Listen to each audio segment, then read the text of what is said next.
Assalamualaikum warahmatullahi wabarakatuh. Perkenalkan, saya Adi Lukman Hakim. Saya adalah dosen program studi S1 Manajemen Fakultas Ekonomi dan Bisnis Universitas Muhammadiyah Lamongan. Spesialisasi saya adalah mengajar di bidang konsentrasi, manajemen sumber daya manusia, perilaku organisasi, dan budaya organisasi. Nah, sudah tahu gambaran singkat mata kuliah manajemen sumber daya manusia ini.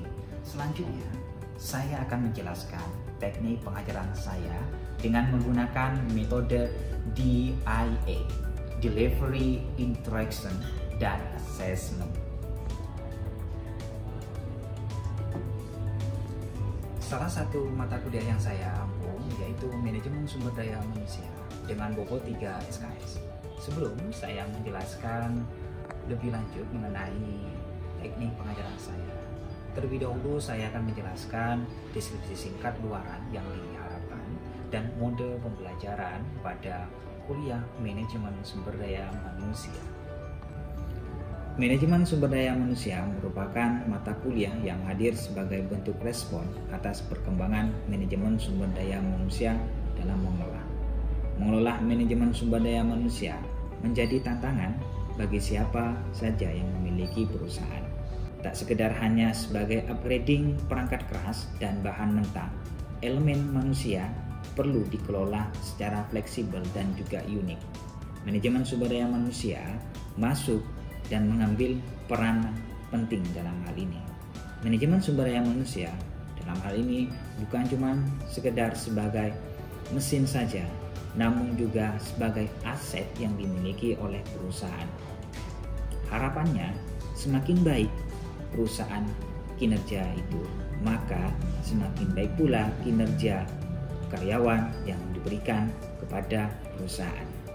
Orientasi pragmatis dirubah menjadi orientasi proses. Dengan manajemen sumber daya manusia ini, kita bisa memahami bagaimana mengatur, bagaimana mencari hubungan karyawan, dan bagaimana kita bisa menerapkan secara teori dan praktek di dalam pelaksanaannya, mulai dari perencanaan, perekrutan, dari pengadaan tenaga kerja, mulai pemeliharaan, dan juga bagaimana memahami manajemen karir, sehingga dengan harapannya mempelajari mata kuliah ini, manajemen sumber daya manusia, dapat menjadi acuan mahasiswa untuk bisa mencapai secara bersama, praktis, dan goal.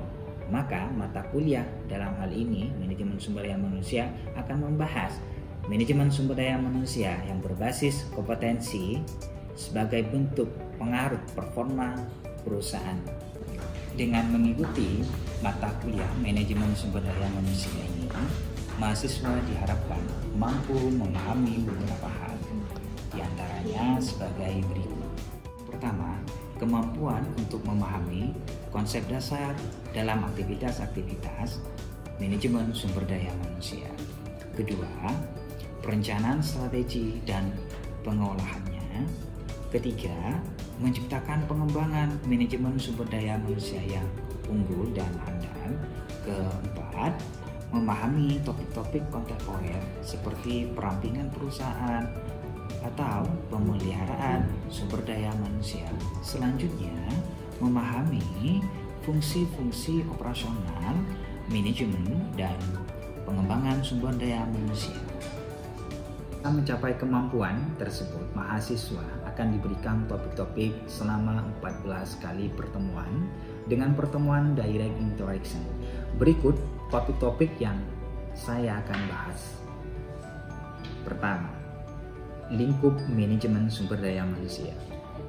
Kedua, konsep dasar manajemen sumber daya manusia, pengadaan dan perencanaan, proses rekrutmen sumber daya manusia, pengembangan dan pelatihan sumber daya manusia, promosi dan pengembangan karir, pengembangan sumber daya manusia berbasis kompetensi, rotasi dan demosi, penilaian kinerja dan remunerasi, sistem kompensasi manajemen sumber daya manusia, pemeliharaan sumber daya manusia, alasan dan tujuan industrial dan serikat kerja. Yang terakhir adalah talent management dan manajemen pengetahuan. Lalu gambaran singkat mata kuliah manajemen sumber daya manusia ini. Selanjutnya, saya akan menjelaskan teknik pengajaran saya dengan menggunakan metode DIA, Delivery, Interaction, dan Assessment. Delivery. Bagaimana saya menyampaikan perkuliahan kepada mahasiswa? Ada dua strategi yang saya gunakan dalam penyampaian perkuliahan. Yang pertama, penyampaian dengan menggunakan textbook. Textbook yang saya gunakan merupakan karangan Rifai yang berjudul Manajemen Sumber Daya Manusia untuk perusahaan dari teori dan praktek. Textbook yang saya gunakan bisa menggunakan bahasa Indonesia atau bahasa Inggris. 2. Pembahasan case study di kelas setiap minggunya. Saya meminta kepada mahasiswa untuk menyelesaikan dan membuat rangkuman atau resumen di setiap chapter yang ada di textbook. Namun untuk presentasinya saya akan ajak baik itu secara individu atau kelompok. Hal ini akan lebih efektif karena mahasiswa dipaksa untuk bisa menjadi well prepared. Teknik yang kedua adalah interaksi. Bagaimana saya berinteraksi dengan mahasiswa? Dalam perkuliahan saya ada beberapa saluran komunikasi yang saya gunakan. Yang pertama, di dalam kelas saya selalu mengencourage mahasiswa untuk berpartisipasi aktif, untuk bertanya dan mengemukakan isu-isu di kelas agar proses belajar mengajar berjalan komunikatif dan dua arah. 2. Menggunakan media WhatsApp sebagai sarana diskusi di luar kelas selama 24 jam 7 hari. Saya juga tidak jarang melemparkan topik-topik atau isu-isu terkini berkaitan dengan manajemen sumber daya manusia agar diskusi berjalan lancar di dalam grup tersebut. Ketiga, saya menggunakan Google Classroom untuk berdiskusi dengan mahasiswa, memberikan feedback atas proyek-proyek yang mereka kerjakan. Terakhir adalah assessment. Bagaimana saya menilai mahasiswa? Pada pertemuan perkuliahan, saya selalu menjelaskan kontrak perkuliahan yang disepakati secara bersama dengan mahasiswa dan pengajar. Di dalam kontrak perkuliahan tersebut memuat cara saya menilai bobot penilaian saya terhadap mahasiswa, sehingga mahasiswa dipastikan tahu lebih awal dan diharapkan bisa membuat strategi agar perkuliahan mereka tetap berjalan lancar dan mendapatkan nilai yang sangat memuaskan. Berikut adalah contoh skema penilaian yang saya sampaikan kepada mahasiswa. Selanjutnya, saya akan memberikan cuplikan pengajaran saya pada mata kuliah Manajemen Sumber Daya Manusia secara direct interaction.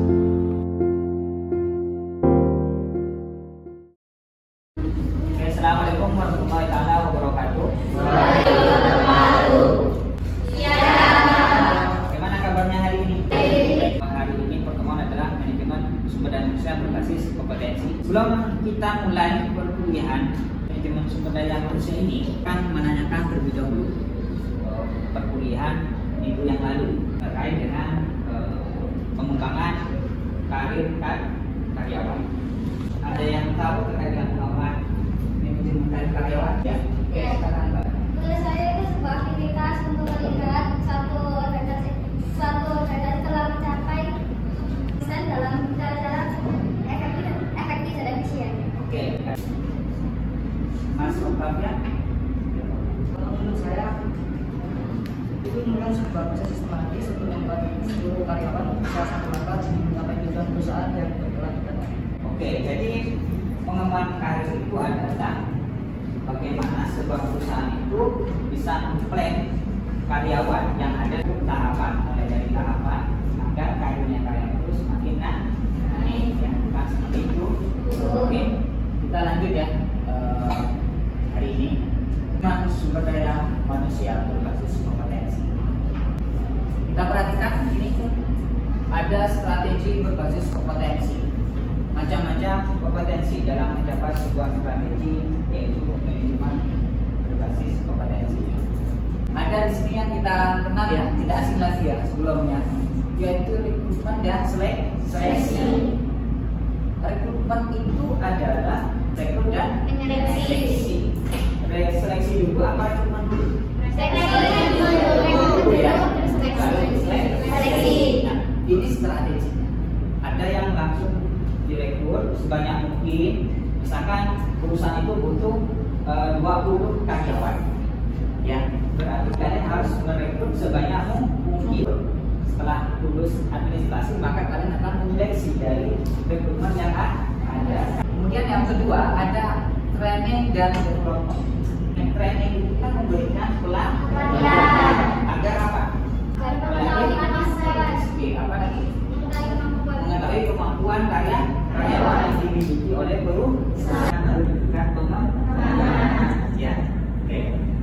Kemudian ada yang namanya performance management. Apa itu performance management? Ada yang tahu? Aktivitas untuk memastikan bahwa sasaran organisasi telah dijaga secara konsisten dalam cara-cara efektif. Jadi performance management itu merupakan aktivitas untuk melakukan kesuksesan dalam sebuah perusahaan. Ada karir manajemen. Apa itu karir manajemen?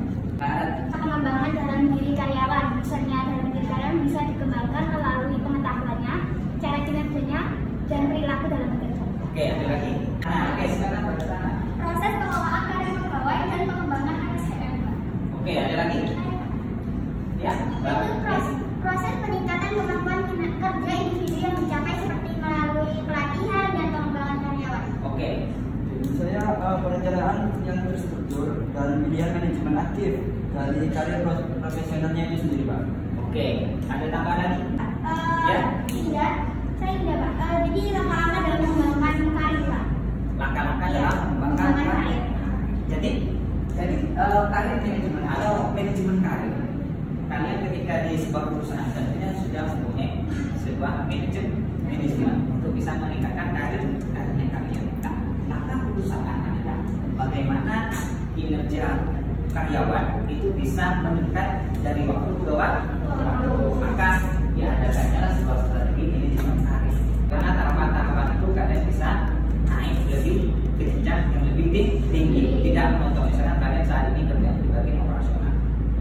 Di operasional kemudian kalian nanti akan meningkat lagi di atasnya operasional, yaitu jadi makanya atau menjadi HR-nya kita kan tidak tahu. Tapi kita di perusahaan bagaimana kita bisa meningkatkan manajemen karir kita, sehingga perusahaan itu kalau sudah meningkat manajemen karir ya karyawan itu, maka tingkat kinerja perusahaan itu maka semakin baik. Kan ada reward management. Apa itu reward management? Ada tahu? Manajemen reward. Di perusahaan itu tentunya juga memberikan reward. Macam-macam rewardnya. Reward itu macam-macam ya. Nanti apa itu reward? Ramai dari performa dari kinerja. Oke, ada lagi? Saya, Pak.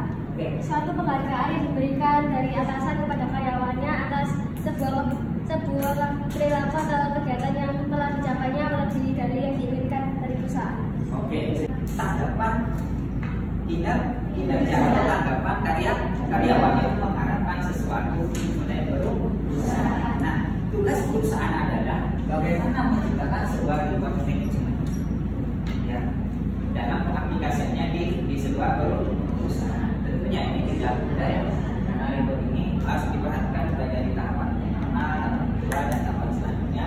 Apakah ini layak untuk diberikan reward atau tidak? Karena nanti itu ada penilaian namanya. Penilaian apakah karyawan ini layak untuk diberikan reward. Reward itu banyak ya, bisa berupa apresiasi juga reward ya, atau juga penambahan gaji atau bonus atau tunjangan lainnya kan, macam-macam itu agar jadinya reward itu biar karyawan itu biar semakin meningkat, biar semangat kerja. Kompetensi SDM. Oke. Kemampuan untuk melaksanakan atau melakukan suatu pekerjaan atau tugas. Oke, ada lagi? Kemampuan yang dimiliki seseorang berkaitan dengan keterampilan, kepribadian, karakter seseorang. Karakteristik yang dimiliki dari seseorang atau karyawan. Ada tambahan. Jadi di sini ya ada kompetensi seseorang atau karyawan tentunya harus mempunyai kompetensi yang harus dimiliki itu minimal kita mempunyai 2 karakter, harus mempunyai namanya pengetahuan. Yang kedua itu harus mempunyai skill, kemampuan. Kemudian yang ketiga karyawan itu harus mempunyai apa?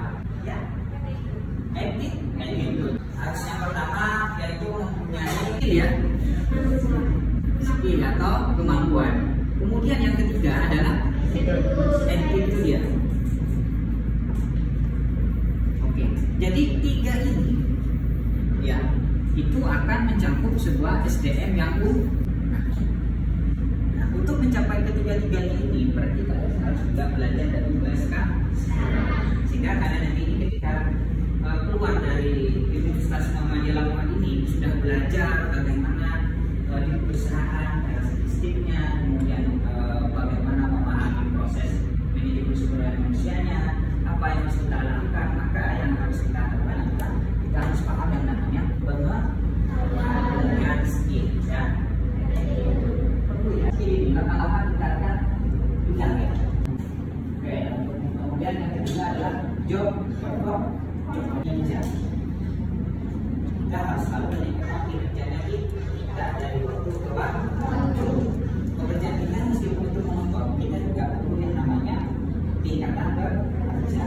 Itu dia, sudah paham ya? Kompetensi juga apa ya? Karakteristik implementasi kompetensi yang berhasil ada. Nah, kita akan meneliti 3 poin. Kompetensi dikaitkan dengan misi, strategi, dan kapasitas fungsi organisasi. Oke, jadi untuk meningkatkan kompetensi yang berhasil ya tentunya kita harus menyesuaikan dengan visi kita. Visi kita ini menjadi go internasional. Berarti kalau go internasional karyawannya juga harus mempunyai kompetensi yang unggul. Kita selalu dituntut untuk belajar menggunakan teknologi. Ya, karena kedepannya itu bisa jadi kita belajar nanti tanpa ada dosen atau AI itu sudah dikembangkan sekarang ya. Di perusahaan itu dari departemen keuangan, departemen personalia, kemudian departemen pemasaran itu selalu integrasi itu adalah saling berkesinambungan atau saling berkaitan. Distribusi apa itu? Standar kompetensi secara menerus dikomunikasikan dan dipergunakan secara aktif oleh semua karyawan. Oke, jadi kompetensi itu selalu menggunakan secara baik dan benar, selalu digunakan. Misalkan kita di perusahaan besar di teknologi misalkan, itu selalu kita berinovasi, selalu digunakan. Kunci karakteristik sukses dalam mengimplementasikan aplikasi apa itu? Yang sama saya dulu saya apa? Ya. Kompetensi yang berhasil adalah yang simpel dan bisa dipahami oleh setiap karyawan karena selalu dibantu oleh tim. Oke, kalau di perusahaan itu ya, jangan sampai kalian itu tidak paham ya barang-barang ataupun teknologi yang digunakan di sebuah perusahaan. SDM itu yang basis kompetensi. Bagaimana dihadapkan dengan organisasi, ada perkembangan, ada perampingan karyawan, lebih kecil lagi dan sampai waktu tahun 2021 kan banyak ya yang di PHK ya. Nah, itu kan mengeluarkan sumber daya manusia atau kinerja karyawan itu yang kurang ini tiganya tidak memiliki 3 komponen ini ya dalam mencapai SDM kan? Kenapa itu dibuat? Dari pengetahuan kurang ya? Yang kedua apa?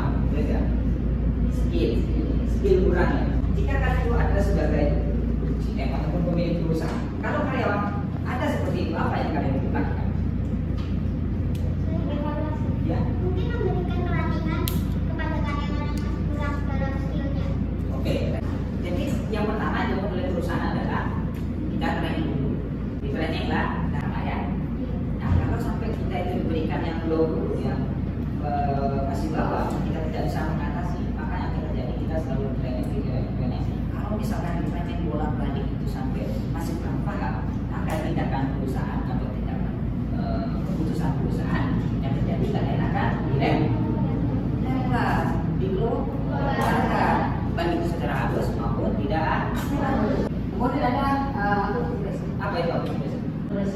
Implementasi kompetensi akan berhasil jika ia dapat menjadi bagian dari perusahaan tersebut. Oke, di perusahaan, maka kalian harus banyak memahami karakter yang ada di sekelilingnya kan.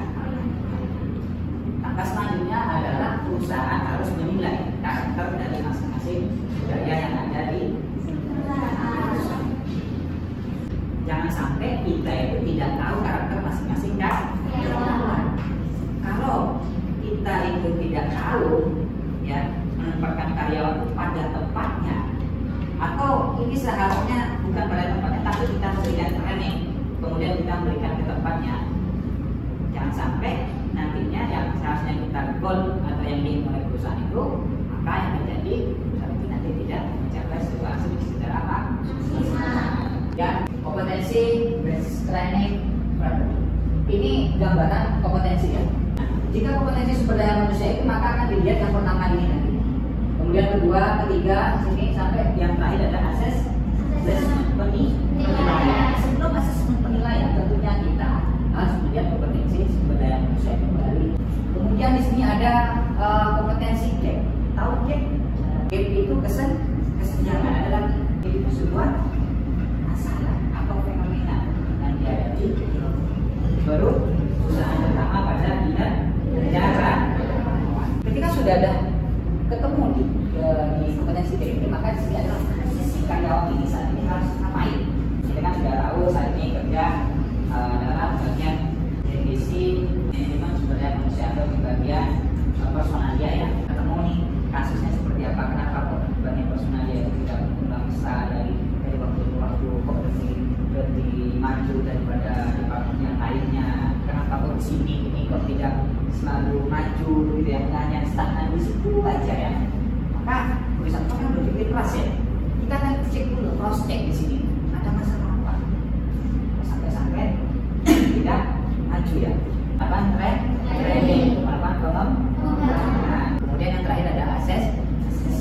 Ketika sudah di training, selanjutnya akan ditempatkan di posisinya ini. Sebuah perusahaan tentunya ingin menjadi perusahaan itu selalu mulia, selalu baik, dan juga selalu menjadi sumber daya manusia itu, sehingga kita itu nanti tidak out ya, out dari perusahaan. Kalau sudah out dari perusahaan, nanti kalian itu maka menjadi bingung ya, jadi pengangguran, ya kan? Ada yang biasa menjadi dosen di sini? Tidak, Pak. Yang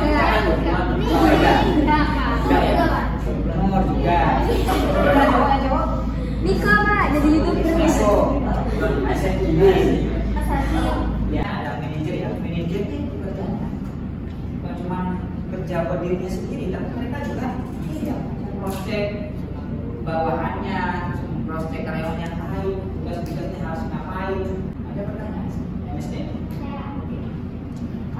Bagaimana kalau misalnya di dalam suatu perusahaan terdapat karyawan yang memiliki pengetahuan yang cukup, skill yang baik, tetapi tidak memiliki attitude? Apakah karyawan tersebut dikeluarkan atau dipertahankan? Ada lagi? Saya, Pak. Kan biasanya dalam perusahaan itu masih ada beberapa orang dalam, maksudnya dimasukkan karena jalur orang dalam. Misalnya orang ini lamarannya, misal saya dan VK melamarnya bersama, tapi saya dimasukkan karena yang punya perusahaan adalah keluarga saya. Dan sedangkan itu skill VK lebih tinggi dari saya. Kan masih budaya itu kan masih sering terjadi sampai sekarang. Gimana cara memanfaatkan? Oke, Mas Wahyu bisa bantu saya tanya Mbak Ranti ya. Kalau dia mempunyai kompetensi yang cukup. Jadi mengenai pertanyaannya Mbak Ranti, saya kan bantu jawab dari pertanyaan Mbak Ranti bahwasanya jika karyawan itu mempunyai skill dan yang bagus, pengetahuan yang bagus, tapi attitude-nya kurang gitu Mbak ya. Nah, jadi ya kita harus memperbaiki sebagai atasan, khususnya ya kita kalau misalnya jadi atasan kita harus memberikan awasan atau pelatihan attitude yang baik, biar supaya dia itu tahu dia punya posisi tanggung jawab yang harus diperbani. Jadi kalau dia attitude-nya baik, kemungkinan bawahnya juga kurang baik juga, kurang lebih seperti itu. Kalau mempunyai kompetensi yang cukup, apakah itu dikeluarkan atau training terus sampai paham atau gimana? Ada perusahaan, karena perusahaan kita melakukan training setiap bulannya atau beberapa bulannya. Ya. Jadi karena pelatihan itu buat karyawan sangat penting. Jadi ketika dia punya kompetensi atau punya skill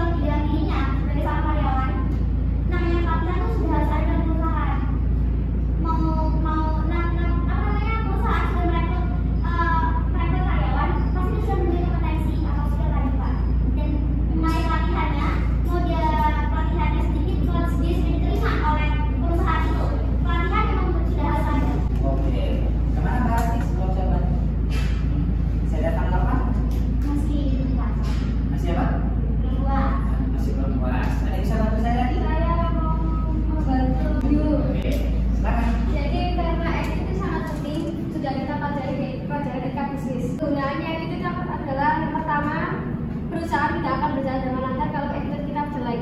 Misalnya kita memiliki perusahaan yang berhubungan langsung dengan customer, kita kan berkoneksi langsung dengan customer. Attitude kita jelek, customer jadi malas datang ke kita juga. Jadi attitude sangat penting di perusahaan. Jadi kalau kita hanya cuma punya pengetahuan, kemudian punya skill, tapi attitude ini tidak ada terjadi. Perusahaan itu mengeluarkan kehadiran kriteria atau syarat untuk menjadi pramugari. Nanti Terus mata juwita. realistis itu Pak. Oke, realistis ya. Iya. Jadi ketemu dengan temennya, ketemu dengan dosennya, atau ketemu dengan orang lain. Tapi ketika itu kan udah. Misalkan di perusahaan ini nanti masuk kan di perusahaan masuk, ada manajernya dan teman juga yang lebih kuat daripada kita. Ya apa ya, katakan entah mengucapkan salam atau mengucapkan selamat pagi atau apa. Tiba-tiba kalian masuk ke pintu ketemu sama-sama mau naik lift ya, mau manajernya atau pimpinannya, bisa ada karyawan juga masuk sini masuk. Nanti dinilai itu sama manajernya. Itu kan sudah masuk penilaian. Itu menjadi perhatian buat kita semua. Makanya jangan sampai nanti ketika masuk di perusahaan, kalian bekerja di perusahaan di mana aja, baik nasional maupun internasional, itu kalian itu dihilangkan. Lagi ya, 100% atau 1000 dan saya bilang 1000 ini nol. Maka yang awalnya kan menjadi 1000, 2000 ini katakanlah 10.000 semuanya karena nilainya nol, maka 1 dan 2 ini di depannya orang, di matanya masyarakat atau di depannya ke perusahaan kalian tidak ada. Harusnya problematika yang ada di Indonesia ini ya tentunya harus tentang manajemen sumber daya manusia sudah cukup jelas ya. Ada pertanyaan sebelum saya akhiri pertemuan hari ini? Ada ya? Sudah paham ya? Ya, dan kemudian ada. Baik, terima kasih sebelumnya ya. Saya akhiri pertemuan hari ini. Semoga apa yang kita pelajari terkait dengan mata kuliah manajemen sumber daya manusia ini dapat memberikan pemahaman terkait dengan peran-peran manajer sumber daya manusia dalam mengelola sebuah perusahaan. Assalamualaikum warahmatullahi wabarakatuh.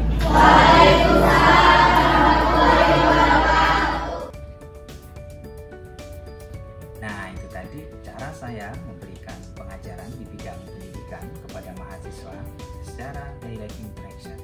Saya sebagai dosen program studi S1 Manajemen Fakultas Ekonomi dan Bisnis Universitas Muhammadiyah Lamongan, atas perhatiannya saya ucapkan terima kasih.